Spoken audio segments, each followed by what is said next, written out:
Arroz Blanco Malagueño. Heute zeige ich euch, wie dieser andalusische Klassiker perfekt gelingt. Cremig, erfrischend und pure andalusische Eleganz. Ein genialer Kontrast aus samtiger Mandelcreme und der süßen Frische einer Weintraube. Perfekt für heiße Tage. Wir starten mit Weißbrot vom Vortag. Altbackenes Brot hat deutlich mehr Bindungskraft, da die enthaltene Stärke die Flüssigkeit optimal aufsaugen kann.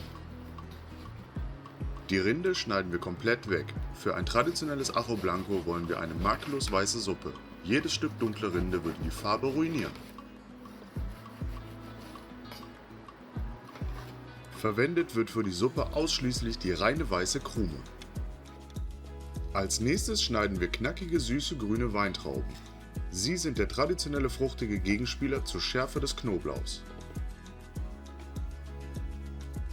Das Brot wird jetzt grob in Stücke gerissen.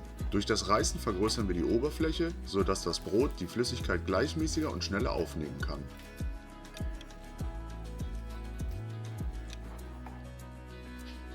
Wir gießen eiskaltes Wasser darüber. Das Brot muss sich jetzt vollkommen vollsaugen. Jetzt zum Knoblauch. Die frische Zehe wird halbiert und der grüne Keimling in der Mitte entfernt. Er enthält die bitteren Stoffe und sorgt für das Aufstoßen. Ohne ihn bleibt der Geschmack wunderbar mild.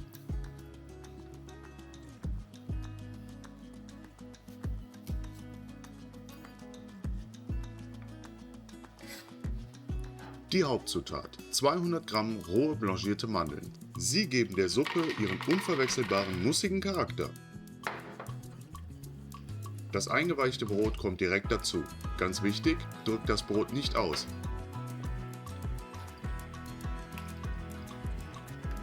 Den Rest des Einweichwassers stellen wir beiseite, damit steuern wir am Ende die Konsistenz. Unser milder Knoblauch wandert ebenfalls ins Gefäß. 2 Esslöffel heller Weinessig. Die Säure ist essentiell, um die Reichhaltigkeit der Mandeln auszubalancieren. 1 Teelöffel Salz für die nötige Tiefe. Jetzt wird alles zu einer Paste püriert. Je feiner die Mandeln jetzt aufgebrochen werden, desto cremiger wird es. Nun kommt das restliche eiskalte Wasser dazu, um die Masse zu verflüssigen und die Basis der Suppe zu bilden. Jetzt die Königsdisziplin. Während der Pürierstab läuft, lassen wir 100 ml Olivenöl einfließen. Wir erzeugen eine Emulsion. Das Öl verbindet sich zu einer cremigen Textur. Die Emulsion steht perfekt und die Masse ist absolut homogen. Für eine absolut feine und samtige Textur geben wir die Suppe jetzt durch ein feines Sieb.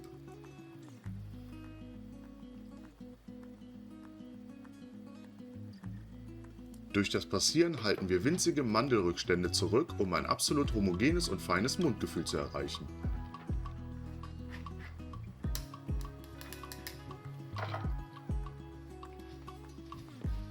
Seht ihr, wie die Suppe vom Löffel fließt? Genauso muss es sein. Nicht zu dick und nicht zu dünn. Wichtig, warm schmeckt Arroz Blanco nicht.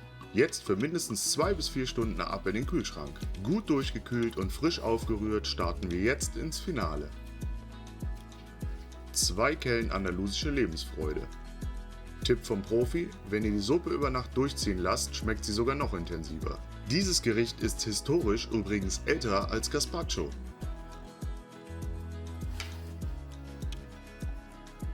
Jetzt setzen wir die süßen Weintraubenhälften hinein. Sie bilden den perfekten knackigen Kontrast zur cremigen Suppe. Zum Schluss noch ein paar Tropfen bestes Olivenöl. Ein absolutes Meisterwerk der mediterranen Küche, simpel aber raffiniert. Löffel rein und genießen. Wenn euch diese kulinarische Wissensreise gefallen hat, lasst mir unbedingt ein Like da und abonniert meinen Kanal. Dort findet ihr weitere spanische Klassiker. Guten Appetit und bis zum nächsten Mal.